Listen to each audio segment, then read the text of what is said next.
Hopefully, I think most of you gone through the all of the videos I am expecting you to go through it. That's really great. You might have gone through sections 4 and 5. The last week we discussed 1 and 2 and 3. If you look at the section 4, it is basically extension of what we learnt in the section 3. Section 3 we have got the summary of what is the data factory components. That's what we have learnt in the section 3, and that is what we are extending now. Okay, and each of the sections we are going to extend with additional components associated to each of the components. So I try to put it here together here in the specific section 4. You trying to create new type of the data set and also adding data set parameters into the data set to make the data set very dynamic. It don't point to any one specific file. It is just a pointer to the source file link or pointer to the sync location. You made it the parameterized the data set. Probably I'll open the pipeline 3a. That will be clearly tell that in the source data set you have parameterized your connectivity details. Actually, specifically here the relative URL. That's what you started with first. Then we come to know that parameterizing data set level is okay, so that this specific data set is completely not pointing to any of the source file. It will take this value dynamically, but the actual value for these parameters need to come from the pipeline. So for that we have got the two options. Again, you can hard code these files or you can create the pipeline parameter. So probably you will be very clear that the parameters are existing at two levels. It will be at individual component level. Now at the moment we are looking at it data set. Even in the later part of the course we will be looking at it. Various levels you can create the data sets. For example, there is the one more component that we are going to learn, data flow. That also can have a parameters. But any parameter you set it at individual component, you need to pass the actual value from the pipeline parameter. As long as you can able to have the differentiation between this data set parameters and the pipeline parameters, then I will be very happy, because that's where little confusion started to come while you are learning it. Why we need the two set of parameters? The scope of the data set parameters is only at the data set level.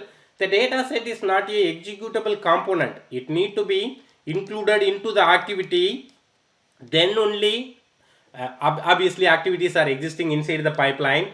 You include the data set into your activity, then only that data set itself can be a executable component and it can move some data from one place to another place. The same thing you have done for sync data set. The only difference is that depending on the type of the storage medium, for example our source is HTTP source, so HTTP source only need the root URL and the relative URL. Using that URL values it can able to read the file. But our sync is Azure Data Lake Storage Gen 2 account. It needs a container name and folder name and file name. So depending on the storage medium that you are using to create that specific data set, the number of parameters needed will be different. Here we end up configuring these three configuration properties, so we need to uniquely differentiate it. So we created the three dataset parameters. Again, whatever the source data set, whatever the sync data set you parameterized it, all of them need to be parameterized at the pipeline level. Here the first parameter for source data set, the remaining three parameters for sync data set. So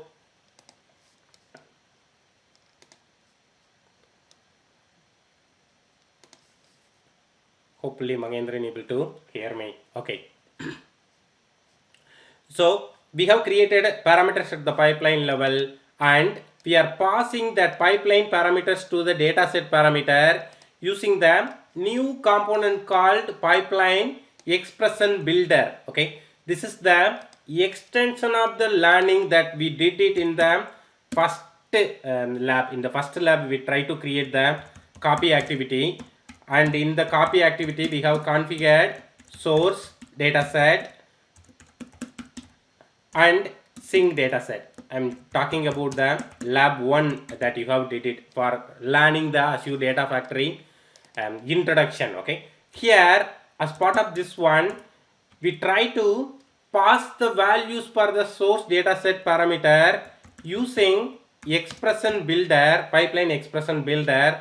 This pipeline expression builder can use various things available inside the pipeline. For example, if I click here, try to pass it, it can use the values from the pipeline parameters. That is the one we experimented in the first part of the lab 3A. Then there is a thing called system variables. This is common for all of the pipeline. Any pipeline you click it, this is common. This is just giving the metadata, the information about the pipeline. Okay, then the Azure Data Factory is giving set of functions for you to derive the expression here. Whatever the value you want to bring it here, you can use the set of functions. In the lab 3 we didn't use these functions, we directly mapped the pipeline parameters here. Similar to pipeline parameters, there is the other thing called variables here. Okay, so in the pipeline expression builder you can pass the value for this parameter using all of these options, but in the lab 3 we just use the parameters. Then slowly we have extended that complexity using the variables, as well as the output of the activity also we end up using when creating the pipeline 3B. So if you want to be little basic, if your knowledge need to be little above what everyone knows about the natural Azure Data Factory, then you must need to know the parameterization. Okay, the parameterization is the must. That is the one thing, because going forward the parameterization looks like a default one for us. Along with that we try to bring the new logic to on the pipelines. Okay, so as long as it seems, definitely most of you are familiar with the parameterizing, but if you have got this level of understanding, that is really very good. So we have using pipeline expression builder. Initially when using the pipeline expression builder, we have just used the pipeline parameters only in the expressions, both source at sync level we have used this one. Then we slowly started to introduce additional, probably if you open the 3A, we have started to use the variables. Okay, this is the one I talked about in the expression builder. If you go to the copy data activity source parameter link, if you look at it here, we derived the derived the expression for the dataset parameter using not only pipeline parameters, we have also used the variables, because variables are normally required. I think most of you have got the programming knowledge. If some value can be derived once and it can be reused in multiple places, then the variable will be very useful, because you will derive only one time and you can able to use it multiple times. We have got the proper requirement as well. Actually, I might have explained that in the video, why we need the set variable. Before the set variable also how the code look like, and after the set variable also how the code look like. So here we have not only learned copy data activity, we have extended our knowledge on set variable activity as well. I'm really sorry if any of you don't have the time to go through the videos, because it's little difficult to follow it without going through the videos. Anyhow, we will have the consolidated view about what we have learned. So in the set variable activity, again this pipeline expression builder is very common one inside the pipeline. Okay, it will be display the values depending on where you are editing that set variable, pipeline expression builder. Depending on the place that you are editing, it is including all of the values here. At the moment we don't have much, but in the 3B we have got lookup activity as well. So it will display the activity as a additional tab here, and it will allow you to use it. So I don't need to go at them. What is the expressions? Expressions are basically using the parameters, functions and variables. You are not directly dealing with value here. Yeah, reference to the value. The pipeline parameter has got the folder name. The pipeline variable has got the date value. So you are trying to concatenate all of them, and the actual values will be get replaced here at the runtime. I'm very hopeful that all of you have got that level of the skills, otherwise you couldn't able to follow up to this level. So we included the set variable activity. So our ultimate aim is we need to extend our knowledge on the list of activities available in the data factory and how to configure them and where to use them. Okay, we are trying to bring the scenarios here. If you look at the copy data activity, it always moves the data from source to sink. In this case, we have used set variable activity to derive the file date value. That is one part of the file name that dynamically change every time.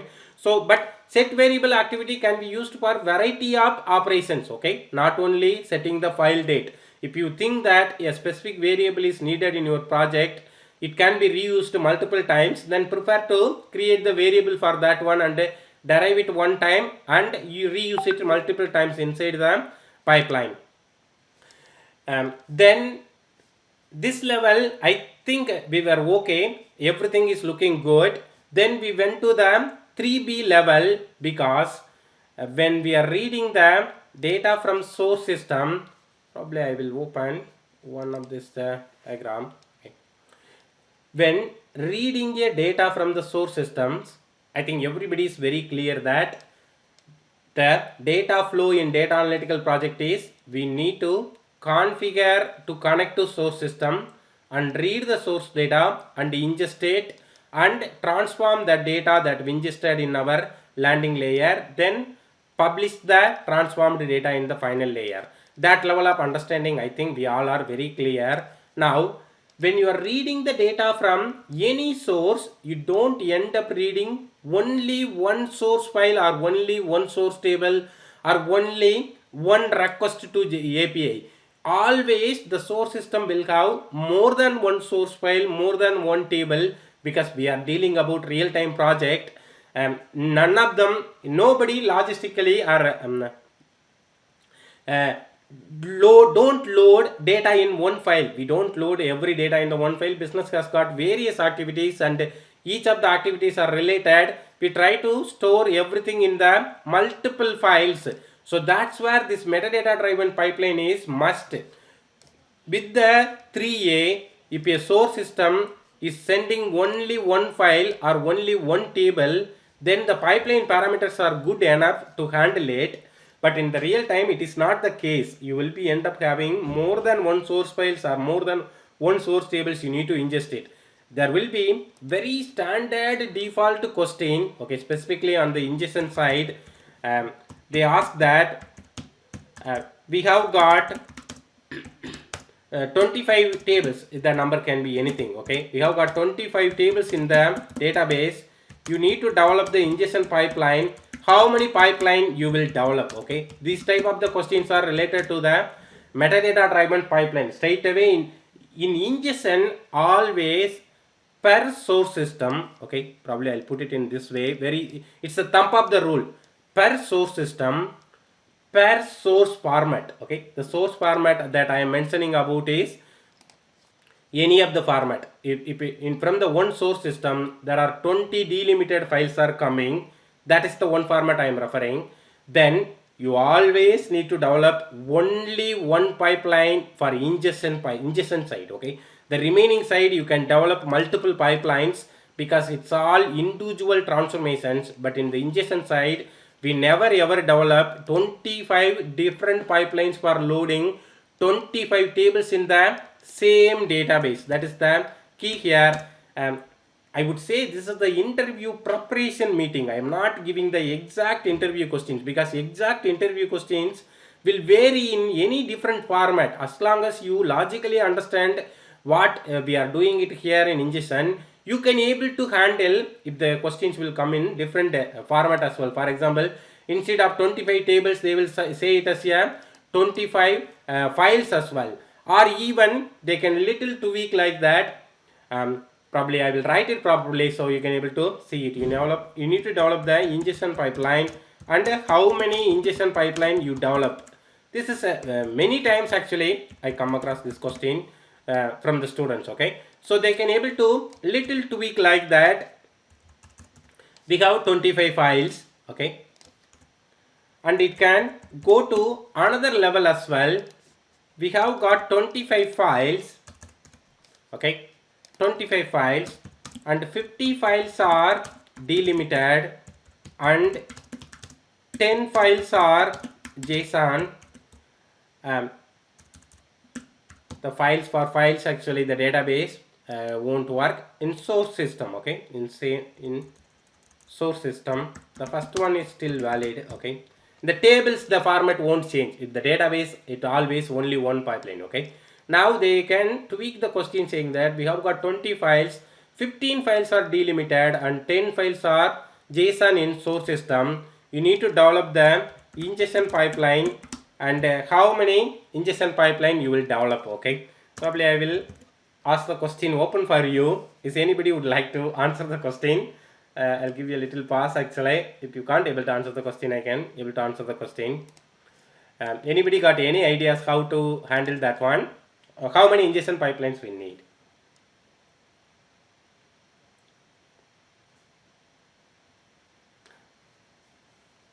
Okay, there are two answers. Okay, both are true actually, because one of them I have not yet thought through. If you say two ingestion pipelines based on your current learning, that is absolutely right.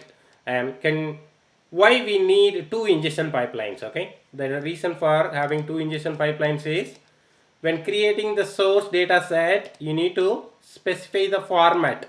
You can't change this format dynamically. We don't have any property to change this delimited file format. As soon as you create the new data set, it will ask the storage layer and the format. Okay, you can't able to click delimited text and JSON together for the single data set. So based on our learning, we can't able to do it in one pipeline for loading the 25 files, 15 files in one format and 10 files in different format.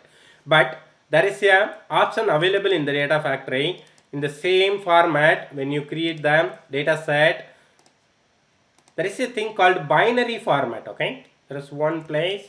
It's actually it's not related to any of the format it linked to. Using this one, if you choose to create your data set, even you pass the CSV as a source for this binary file format, or JSON as a binary file format for this one, you can able to load it. The only constraint is your sync also need to be in binary format. You can't able to convert binary file format into any format. That is a restriction in the Azure Data Factory for the binary file format. So you have got two answers.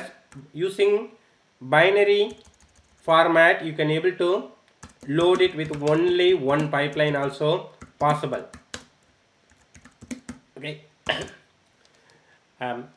So that is the need for the metadata driven pipeline, and that is the advantage of the metadata pipeline as well. Okay, so while developing the metadata driven pipeline, you all know that what is metadata driven pipeline. Okay, so without the metadata driven pipeline, we are giving all the values needed for that pipeline inside the pipeline. If you look at the 3a, there is no a, external values are coming here. Okay, the parameters also part of the data factory, and these two activities also part of the Azure Data Factory.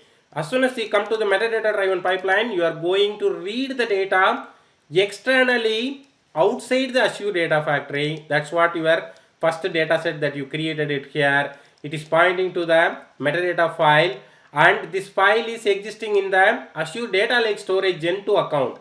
That is not inside the Azure Data Factory. So we are driving this pipeline from the data that is existing outside the Azure Data Factory. In all of those cases, it's the metadata driven pipeline. The metadata file can be JSON format, metadata file can be CSV format, or metadata even can stored in the database table. But the JSON is very flexible in the sense, for example, if I stored my metadata in the database table, okay, for some reason the database is down, the entire pipeline run itself won't happen, okay. So it's actually still egg or chicken type of the question. Some of them, they were very adamant on storing the data in the database, and some of them, like me, probably very adamant on storing in the JSON.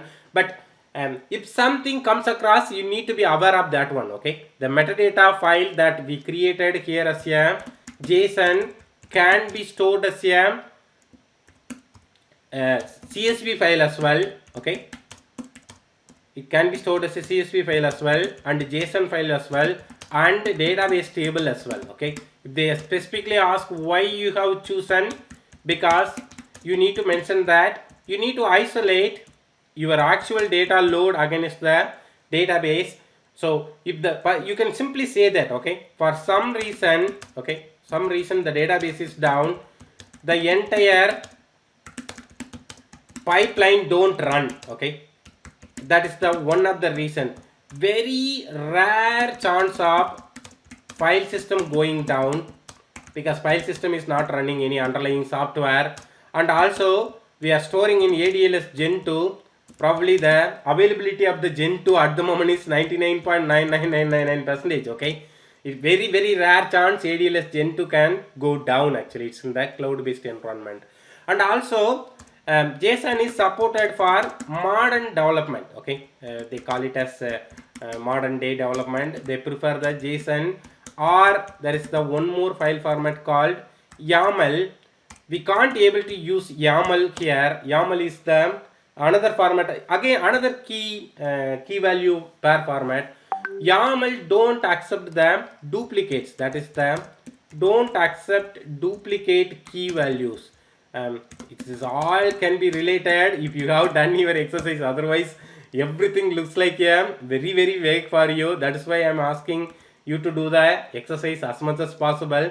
So when I meant the key value that we are storing it here on the data lake storage account, I'll open one of the metadata file quickly, can show you what is happening here. ADF metadata, probably daily pricing source file metadata, yes, it's not the one. Lab 3b is the one where we got the duplicate, okay. The relative URL file name is the key, and this is the value here. Again we are using the relative URL file name as a key here, okay. This is not allowed in YAML file, only JSON file it's allowed. YAML file won't get validated if you create the same key. That is the one modern development, just for you don't need to mix it up everything. If something comes in the interview, you need to aware that what is the YAML file, okay. And why we have used the JSON as a metadata file, okay. And on top of everything, okay, all of a sudden after we develop the entire code, if the users would like to move this file system, the folders into the different folder, I think even in our case we have moved into the new folder, sync folder name. You don't need to update your code if the metadata driven pipeline. Everything you can able to control it from the metadata file, okay. That is the advantage of the metadata file. Probably I will, on top of the set variable activity, we have also learned lookup activity. In one specific place I have mentioned what is the limitation of the lookup activity. Probably it will be asked in the interview, because it clearly shows you have really worked on it, okay. So anybody can able to tell me the answer for that one? What is the limitation of the lookup activity? Yeah, the file size and the number of rows that we can write. Brilliant, yeah. File size can't exceed 5 megabytes, and the number of records can't exceed the 5000 records, okay. So brilliant, okay. So now this may go, I don't think they will go up to this level, okay. Do we have the workaround for overcome the limitation of lookup activity?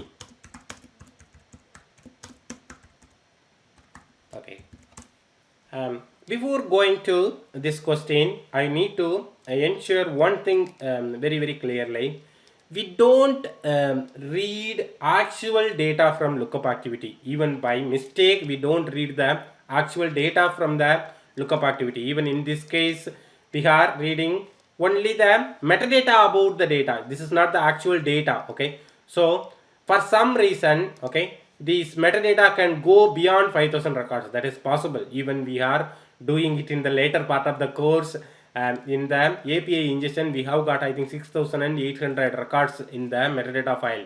So we need to handle that one. Okay, the simple answer is here we are passing output of lookup OSM for each. In other way, this lookup data set, okay, this file name can be parameterized. Okay, you know that this is the ADLS data set. This file name can be parameterized. Okay, and what we can do is that we can store first 5000 records in one lookup file and another 5000 record in the another lookup file, and we loop through those two files. We are doing it in the later part of the course. Don't worry if you can't be able to relate it at the moment. We can loop it through list of files in the pipeline first. Okay, the lookup file name itself comes a lookup for us, and that lookup will go to the for each activity. Inside the for each activity, you can create the another lookup, so that first lookup file will run through, then the next lookup file will run through. This is a little beyond our imagination at the moment, but that is the one of the possibility, because it's little related here. That's why I'm bringing it here. Don't worry, you are going to implement this solution in the later part of the course. Okay, we can create multiple lookup files and loop through multiple lookup files to overcome the limitation. Really don't worry. Okay, you are going to implement this logic in the later part of the course, and I think I try to bring all of the limitations in the Azure Data Factory. For example, you can't have multiple for each in the same pipeline. Okay, and multiple if conditions in the same pipeline. Okay, those are all limitations of the ADF, but it's little going beyond our limited scope. Actually, we need to be little clear about it. So I think at the coding level they can go up to this level. Okay, that's all I can see in the metadata driven pipeline. When you decide only pipeline parameters are needed, and when you will go for metadata driven pipeline. Okay, when you will use pipeline parameters and when you go for metadata driven pipeline, because we have used both of the instances in the later part of the course. Even I have give you the hint a little earlier. Okay, when will you decide, when will you confirm the, only having the pipeline parameters is not a wrong design. Okay, as long as you are having pipeline parameters, that is where your best part of the design there itself started. Okay, you need to be very clear that defining the pipeline parameter or always going for the metadata driven is not better than pipeline parameter. That's not the case. Pipeline parameter itself is the very better design pipeline. But as I said, when we are defining the pipeline, it won't read only one set of values for the run. That any of the values will change for the same run, then you need to go for the metadata driven pipeline. If only one value of the values need to be passed to that pipeline for the entire run, then pipeline parameters are good enough. Okay, only